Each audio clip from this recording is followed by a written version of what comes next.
Alhamdulillahilladzi anzala as-sakinata fi qulubil mu'minina liyazdadu imanan ma'a imanihim.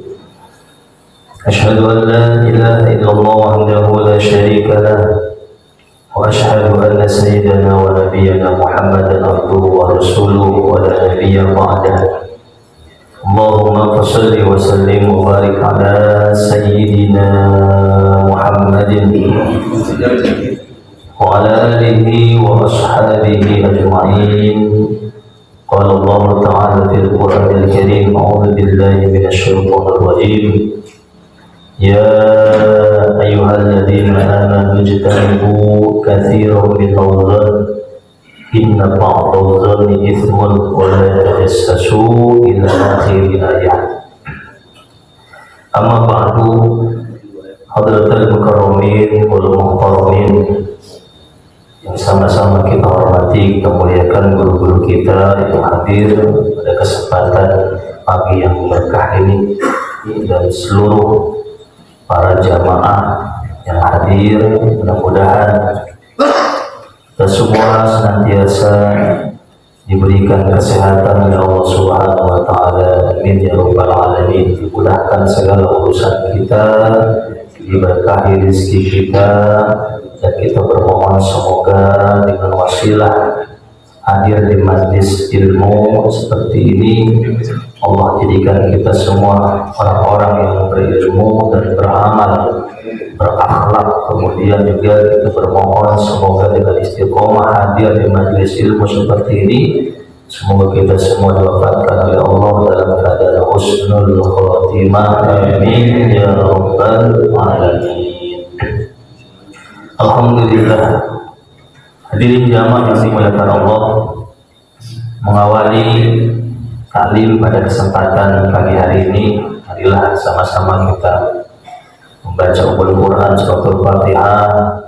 Kita kirimkan Fatihah kepada guru-guru kita, khusus kepada muallim kita An-Nasaihud Diniyah wal Wasail Imaniyah Al-Habib Abdullah bin Nawir Al-Haddad. Semoga karya beliau senantiasa memberikan manfaat untuk kita semuanya. Ala hadhihi niyyah wa ala kulli niyatin shalihah wa ila hadratin Nabi Mustafa Muhammadin sallallahu alaihi wasallam wa ala alihi wa ashabihi wa azwajihi wa dhurriyyatihi wa ahli baitil kiram ajma'in wa nafsu ilal Habib Abdullah bin Nawir Al-Haddad sallallahu alaihi wasallam. Syaikhulillah wa al-Fatihah. A'udzu billahi minasyaitonir rajim. Bismillahirrahmanirrahim. Alhamdulillahi rabbil alamin. Ar-Rahmanir Rahim. Maliki yaumiddin.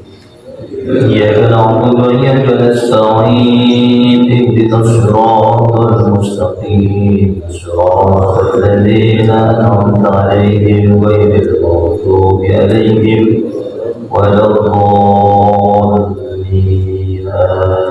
Amin. Jamaah yang dirahmati Allah Subhanahu wa taala, masih di dalam pembahasan kita harus tetap beramar ma'ruf dan bernahi munkar.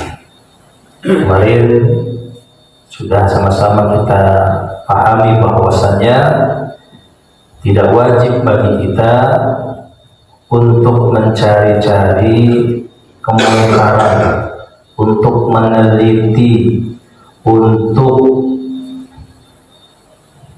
membahas kemungkaran yang tertutup, kemungkaran, kemaksiatan yang dilakukan oleh seseorang tapi dalam keadaan tertutup. Anil munkaratil masturah, kemungkaran yang dilakukan secara tertutup, maka bagi kita tidak wajib untuk mencari-carinya, tidak wajib bagi kita untuk menelitinya, terkecuali kalau kita melihat kemungkaran, kemaksiatan itu dilakukan secara terang-terangan, barulah kita berikan nasihat, barulah kita berikan pengertian, tentunya dengan cara-cara yang baik, dengan cara-cara yang santun. Ya, bahkan kata Imam Al-Haddad, hal seperti itu yang mencari-cari kesalahan orang lain atau kemungkaran orang lain, dan kemungkaran itu dilakukan secara tertutup, badzalika muharramun, ya, haram hal itu untuk dilakukan, ya, tidak boleh dilakukan, ya, berdasarkan firman Allah, wala tajassasu, dan janganlah engkau mencari-cari kesalahan orang lain. Kemudian juga hadis Nabi menjelaskan, man tatabba'a awrata akhihi tatabba'a Allahu awratah. Barang siapa yang mencari-cari aib, keburukan, kekurangan saudaranya, tatabba'a Allahu awratah, maka bersiap-siaplah Allah akan membuka aibnya. Ya, Allah akan membuka keburukan-keburukannya. Jadi tugas kita, ya, tidak boleh kita mencari-cari kesalahan orang lain, ya, mencari-cari keburukan orang lain, membuka keburukan orang lain.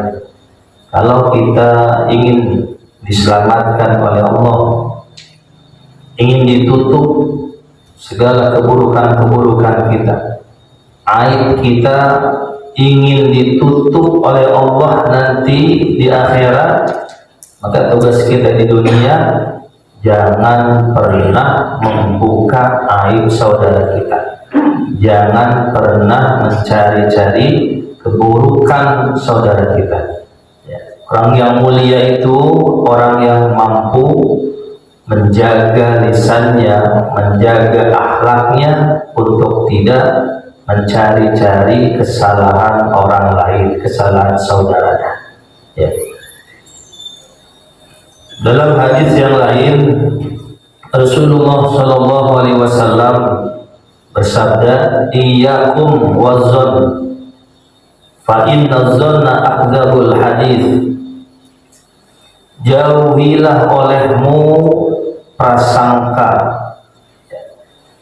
jauhilah olehmu prasangka buruk. Fa inna zonna akdzabul hadis. Kenapa kita disuruh oleh Rasul, diperintahkan oleh Rasul untuk menjauhkan zon, prasangka atau suuzon? Ya. Fa inna zonna akdzabul hadis. Karena prasangka buruk itu adalah seburuk-buruknya ucapan. Ya, sebohong-bohongnya, sedusta-dustanya ucapan itu adalah prasangka buruk.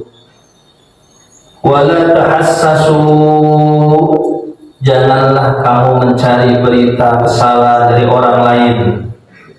Wala tajassasu, jangan mencari-cari kesalahan orang lain. Wala tahasadu, janganlah kamu saling dengki, ya, saling iri, jangan. Wala tadabaru, janganlah kalian saling membelakangi, enggak tegur sapa, marah-marahan, saling bermusuhan, ketemu di jalan buang muka. Ada orang di sini kan? Enggak ada ya? Enggak ada. Ketemu di jalan enggak tegur sapa, yang satu melengos ke kanan, yang satu melengos ke kiri. Wah, musuh-musuhan, enggak boleh kata Nabi. Wala tadabaru wala tabaghadu, janganlah kalian saling bermusuhan, saling bermarah, ya, marah-marahan. Wa kunu ibadallahi ikhwana, Nabi perintahkan, jadilah kalian hamba Allah yang bersaudara. Ya, jadilah kita semua ini hamba Allah yang saling mengasihi, saling bersaudara. Ya. Hadirin jamaah yang dirahmati Allah Subhanahu wa taala. Baik.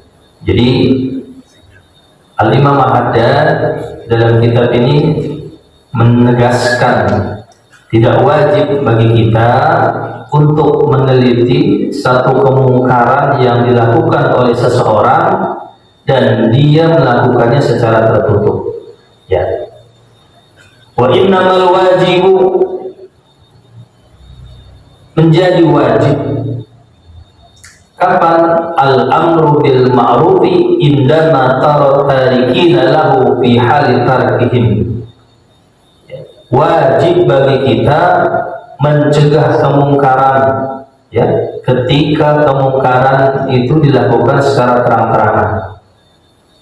Kita melihat ada orang umpamanya kumpul-kumpul yang kemudian pakai narkoba, kita melihat satu kemungkaran jelas di depan mata kita, maka tugas kita nasihati, dilarang. Janganlah, ya, tidak boleh. Ini kan dilarang dalam agama, kemudian juga hukum negara juga berlaku. Ya, melihat dengan jelas kemungkaran, barulah kita kewajiban kita untuk menegakkan nahi mungkar. Ya. Wa innamal wajibu huwa al-amru bil ma'rufi indama tarikina lahu fi hali tarkihim wal inkaru lil munkari kadzalik.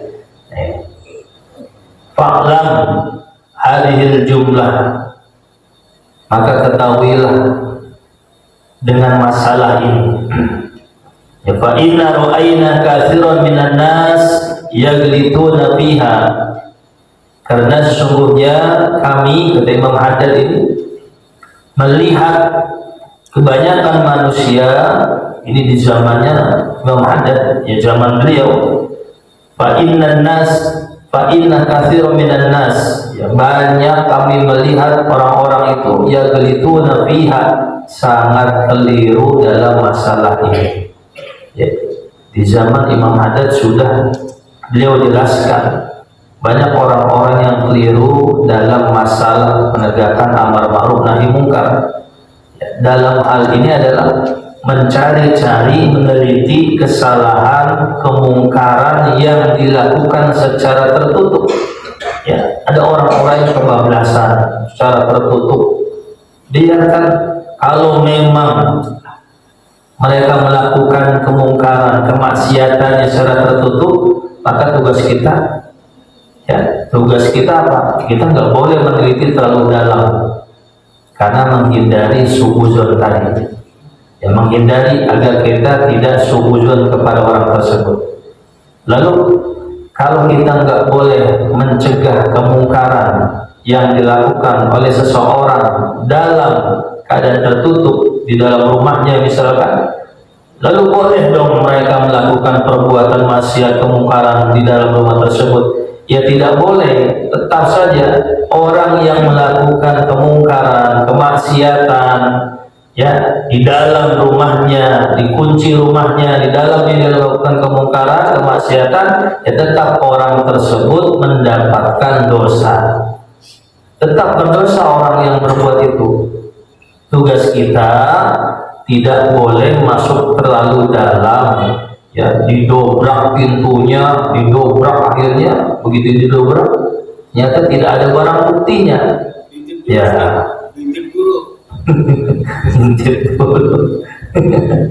Ya, dan dalam kitab ini kita nggak boleh seperti itu, ya. Kita tidak boleh, ya, tidak boleh seperti itu.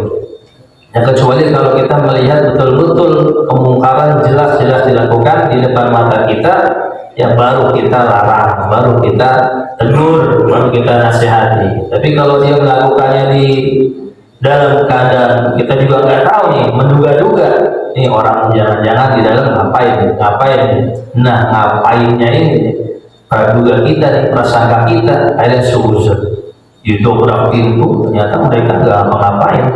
Nah, ya, jadi menghindari. Hadirin jamaah yang dirahmati Allah Subhanahu wa taala. Tapi memang ada pengecualian, ya. Ada pengecualian dalam hal ini. Syarat nahi mungkar itu, ya, pertama kita bisa menegakkan nahi mungkar. Pertama, kaunuhu mungkaron, adanya kemungkaran. Kalau betul-betul ada kemungkaran, ada kemaksiatan, jelas di depan mata, ya ada kemungkaran, kita tegakkan, kita nasihati. Kemudian yang kedua, kemungkaran yang jelas tanpa tajasus. Ya, betul-betul kita melihat depan mata kita, bahkan orang lain pun ikut melihat kemungkaran yang dilakukan jelas sekali, maka tegakkanlah mungkar. Nah, pengecualinya apa?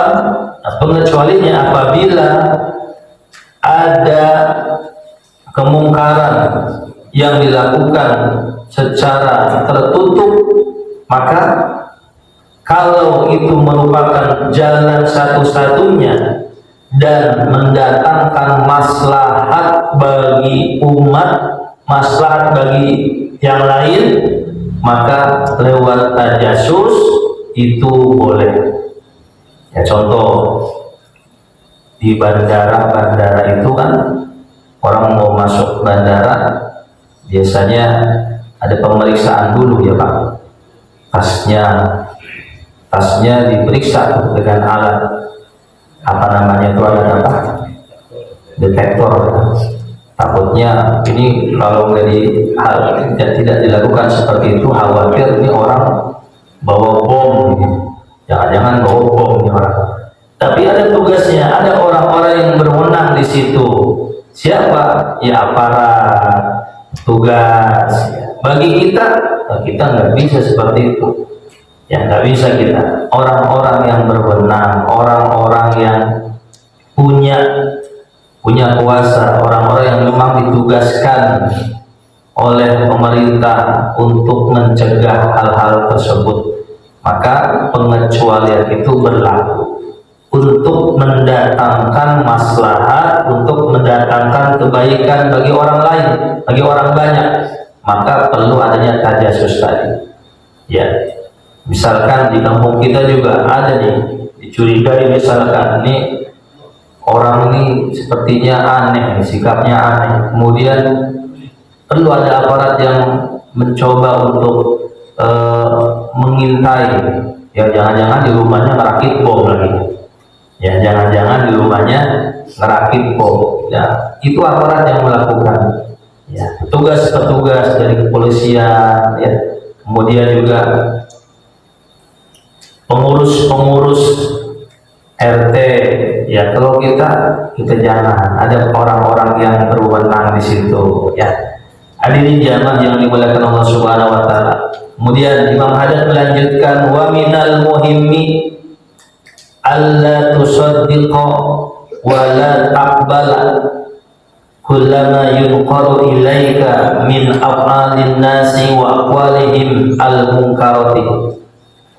Dan yang terpenting kata beliau, alla tusaddiqa, janganlah engkau membenarkan, janganlah engkau mempercayai, wala taqbala, dan janganlah engkau menerima, kullama yunqalu ilaika, setiap apa-apa yang dibicarakan kepadamu, min af'alin nasi wa aqwalihim al-munkarati, daripada perbuatan-perbuatan manusia dan perkataan-perkataan manusia yang terjerumus ke dalam satu kemungkaran.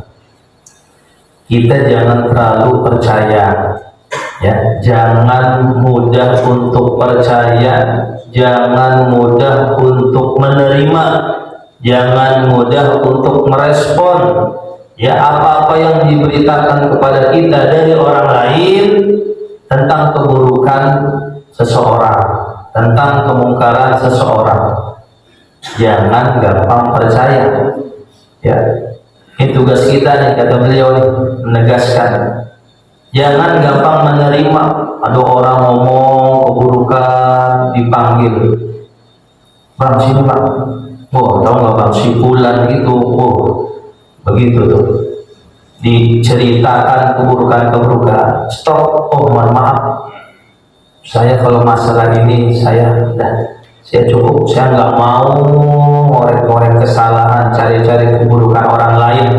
aib orang lain, toh aib saya juga banyak, ya nggak mau ya. Ini kalau orang seperti ini nggak mau merespon, nggak mau mendengarkan, nggak mau menerima apa yang disampaikan tentang keburukan-keburukan orang lain, dia tolak, dia lebih baik sibuk melihat kekurangan aibnya sendiri, aman kita ya, aman kita. Kadang kita dikasih tahu sama orang, diajak ngobrol untuk ngomongin seseorang, kadang kita ikut jadi pendengar setia, kita nimpalin lagi, oh iya ya pantesan aja begitu, jadi akhirnya tambah kopi lagi, sambil kopi sambil tiba gitu bang ya. Wah, meski jangan Allah tusaddiqa wala takbar, jangan gampang percaya, jangan gampang menerima, jangan gampang merespon ya, tentang keburukan-keburukan orang yang dilakukan orang lain ya. Kata Nabi, fatuba liman syaghalahu aibuhu an uyubin nas, beruntunglah manusia yang menyebabkan keburukan pada dirinya, dia nggak sempat melihat keburukan pada orang lain ya. Beruntunglah manusia orang yang melihat aibnya sendiri, kekurangannya sendiri, sampai-sampai dia nggak sempat ngurusin aib orang lain ya. Jadi tugas kita jangan gampang percaya, jangan gampang menerima, jangan mudah merespon kalau ada orang membicarakan keburukan saudaranya. Cukup kita balas, mohon maaf, masalah ini saya tutup telinga aja ya, saya juga banyak salah, banyak kekurangan, nggak mau nanti aib saya dibuka oleh Allah, malu saya. Lebih baik kita ngurusin diri sendiri ya. Tugas kita tetap istiqomah dalam kebaikan. Terus kalau kita yakin yang kita kerjakan itu baik, yang kita kerjakan itu bernilai ibadah, kerjakan. Tidak usah melihat kiri kanan, tidak usah mendengarkan banyak omongan orang lain. Tugas kita beribadah, ma'bud rabbaka hatta yatiyakal yaqin, dan beribadahlah kepada Allah, sembahlah Allah sampai kapan? Hatta yatiyakal yaqin, sampai datang al-yaqin. Al-yaqin bermakna al-maut, sampai datang kematian ya, sampai datang kematian. Mudah-mudahan kita semua diselamatkan oleh Allah dari zaman yang penuh fitnah ini, amin ya rabbal alamin. Al-Fatihah.